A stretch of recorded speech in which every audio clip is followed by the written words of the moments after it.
What's going on, guys? It is Saturday. It's about 5 o'clock. I was supposed to go wheeling today or shooting, but I didn't make it out to either. It just didn't work out. My buddy was on call, so we couldn't make it out there. So I did spend the day swapping out an electric fan that went out in the MJ, which I'll post that video tomorrow. Just unboxed this sweet light, by the way. I'm going to toss on the MJ too, because it needs some LEDs. You can't have a Jeep without LEDs, right? Can you? I feel like you can, though. She's going to be my Vanna White for a second and hold on to that. She recently died. That's in poor taste. Oh. Anyway, so I'm about to post the brake booster swap video, and I just wanted to kind of go over a couple things real quick first. I went through the footage. You kind of have an idea in your head of how you want things to flow out before you film, but when you're doing something like this where you're upgrading and things don't work out just as perfectly as you'd like, as I mentioned in the video, you run into upgrade problems. So I ran into a couple issues that kind of messed up the flow of the video, so I apologize for that. If you have any questions on how I did things, just let me know. I did run into two bigger issues. One, the lines that went from the proportioning valve, which I don't think is stock. I refer to it as stock proportioning valve. I don't think it's stock. And going to the master cylinder, I had to rebuild two of those. And then the connection that the brake light switch connects to underneath the brake pedal, I had to shave that down and then shim it to make the brake light work. I'd like to get something that connects behind the brake pedal later on or somewhere in the system, but I'll figure that out later. Anyways, needless to say, it works so much better. I had such a big vacuum leak before I swapped this out that after I put the new one in, the engine idled a lot lower, and I thought there was an issue with it because before it was idling so high. So the engine runs a lot better now. It probably runs a bit cooler, and the brakes are phenomenal now. They function well. The booster helps it slow down. She's like, why am I in this video? I have no idea why I'm in this video. She's not in any of the videos anymore, so I just wanted to give her an opportunity. Whose fault is that? So, if you guys have any questions about this video, let me know. I apologize for the flow, but I just kind of wanted to throw this in there before I posted it after watching all of the rest of it. Alright, if you need anything else, let me know. Thanks. I'm like a prop. That's exactly what I am. I'm a prop for the videos. You're an accessory? Prop, accessory, it's kind of the same. We need to go wheeling. Good morning. Today I'm supposed to be working on the Jeep finally again. I took a little break from it. I was just getting a little bit of, not spent, but just, you know how when you work on one project for a long period of time, you just get to a point where you're like, alright, I gotta take a break from it. So that's where I was. Alright, moving back on, I do want to take this out wheeling next weekend. So two things I want to do before then is fix the brakes and fix the power steering pump. The power steering pump and brakes still work, but they could work a lot better. I think the booster is completely out on the old one. Right here, what I have in front of me is new brake master cylinder and booster. This is a pretty sweet setup. It's from Dave's Customs Unlimited. They did not sponsor this. This was paid for 100%, so nothing like that. I just want to show you what we're working with. I've never done a full setup like this before. This part's pretty easy by itself. This part's pretty easy by itself, so long as you know how to bleed it and do it correctly. So I'm thinking it shouldn't be too bad. The biggest thing is these aren't stock parts, they're aftermarket parts. And with aftermarket parts comes sometimes some aftermarket challenges. So I'm hoping everything lines up and everything. I've heard some issues with stuff like this where this needs to be trimmed to make this line up correctly for the brake pedal. And then, of course, obviously you have lines and hoses and everything that you want to match up and stuff like that. This one also comes with 4 exit ports. Comes with 2 blocks, which is nice, because I think I'm going to have to block off this side because I only have lines on the passenger side if you're looking at it like that. And then also, oh, real quick, with this kit comes a bleeding kit, which is awesome. Not a bleeding kit, but a bleeding kit for the master cylinder. But it does come with this right here, which is a adjustable proportioning valve distribution block. And I've never installed anything like this before. So it looks like it has something that you plug in, which, like I said, I've never done anything like this. So I may not install this today, I may just install this. I'm hoping that's okay. I'm hoping this is just an extra cool piece that I can install on later after I figure out how to do it. That's what I'm rooting for.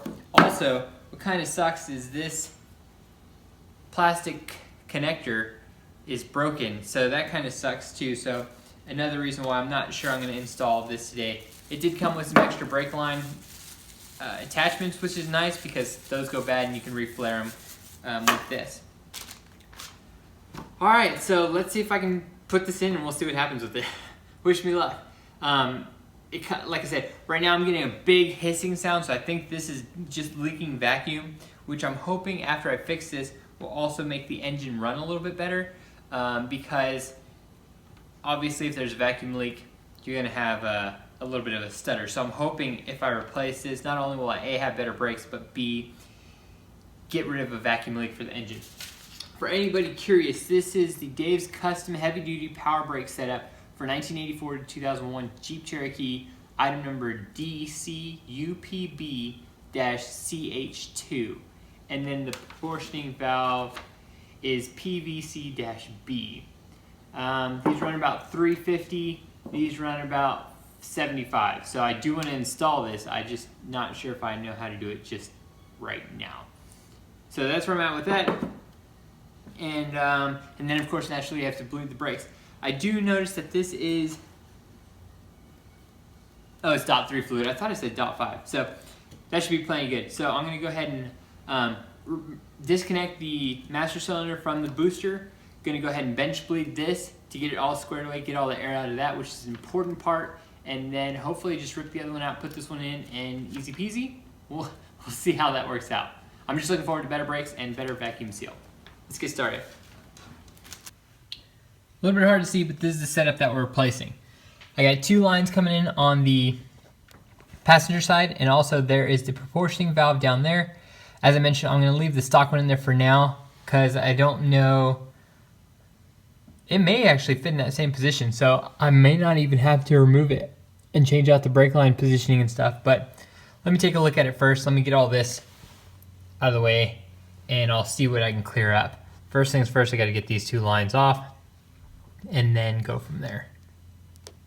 That's a much cleaner view of what I'm taking out. So these two parts are coming out. I'm going to try and keep them together. I've removed this water bottle that was right there. It was just a couple screws holding it in, and then it had a plug and a water line on the bottom. That's out of the way. Now I just need to remove those two lines right there for the master cylinder.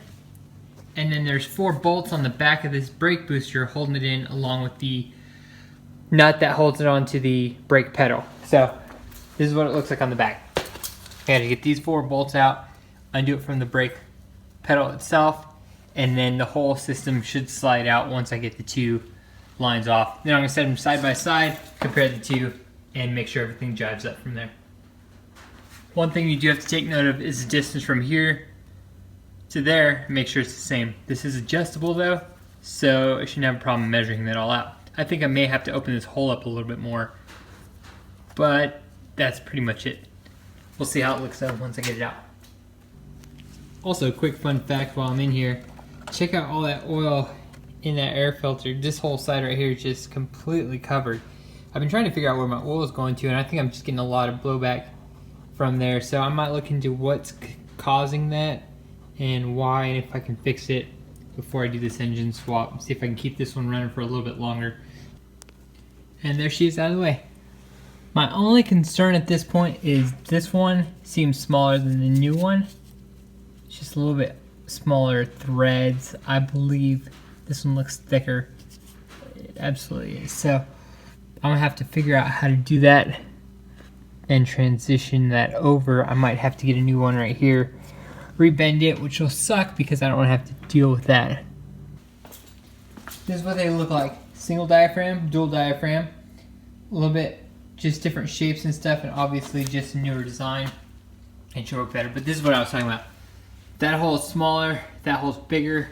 These holes, I believe, are the same size, 2 big ones. So I'm gonna have to figure out that part right there. Other than that, everything else looks pretty good, I believe. Been wandering around for about an hour now, trying to go to different parts stores, finding the right flares and fittings. Of course, what I'm looking for is not out there, so I'm gonna have to custom build it if I can find the right fittings. So we'll see what I can find, but this is a perfect example of what happens when you try and do something upgrade.